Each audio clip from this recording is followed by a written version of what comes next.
Pat and I are here at Greater Cincinnati Airport, and I always, when I hear the public address system and the planes revving their engines, I have some little butterflies in my tummy flying around, kind of like when you're going to do public speaking. But anyway, we're excited to make this journey to Zimbabwe. We'll be flying to London in just a few minutes. It's always good to see your bags arrive with your flight. And that's what we're hoping here at Heathrow. Shouldn't have been a problem. It was a direct flight from Cincinnati. And the bags are going to start coming.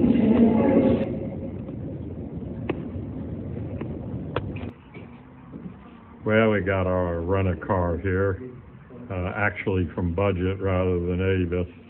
And Pat and I got all of our luggage, and we're ready to head to St. Neots for the church service to be with McFarland.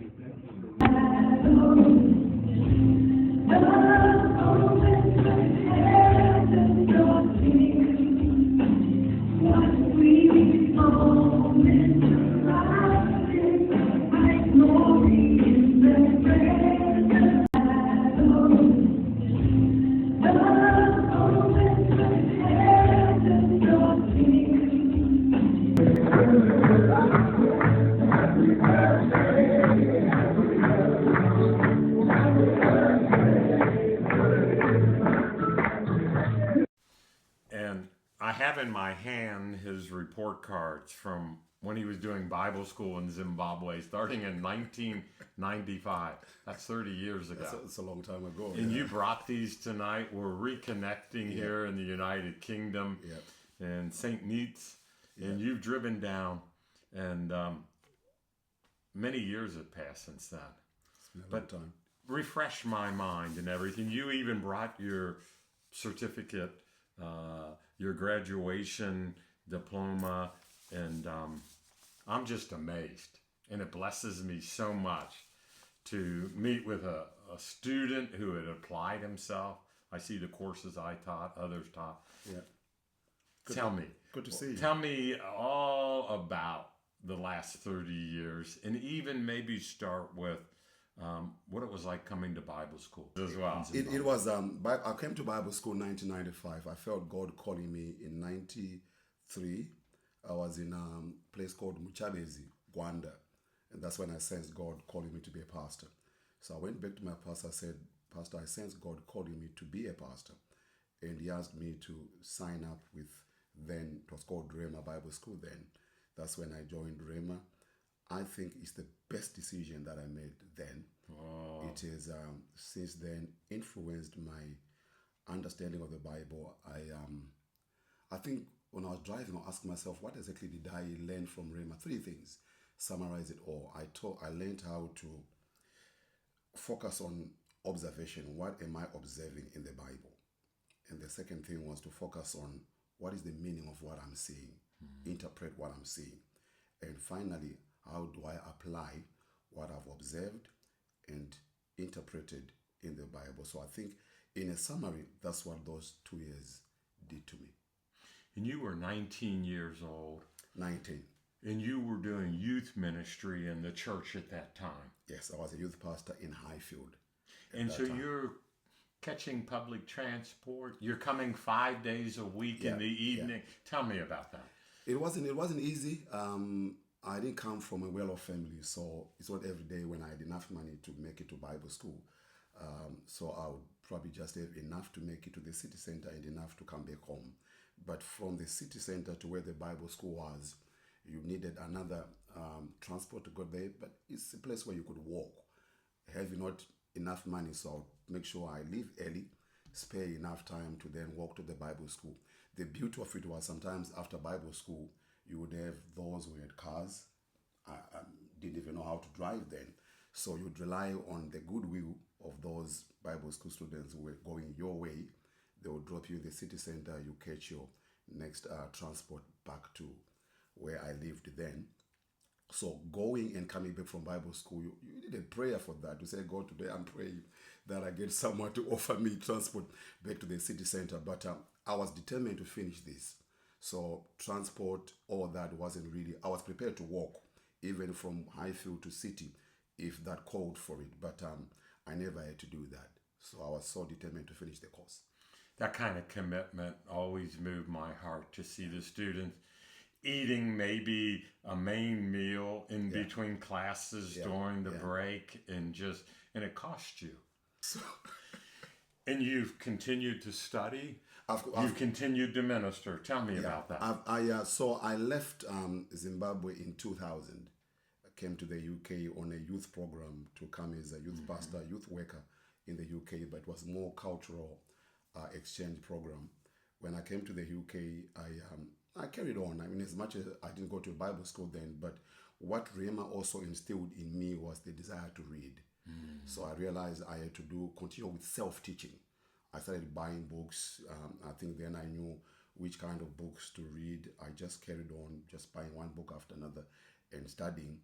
After a while, when I was in the UK, kind of established, I went to a university, but to study something outside All the way theology. to a I think- master's degree Yeah. and pastoring And a pastoral church. church, yeah. Tell me about that, the ministry side, the application of all that you've been learning. It's kept you in good stead.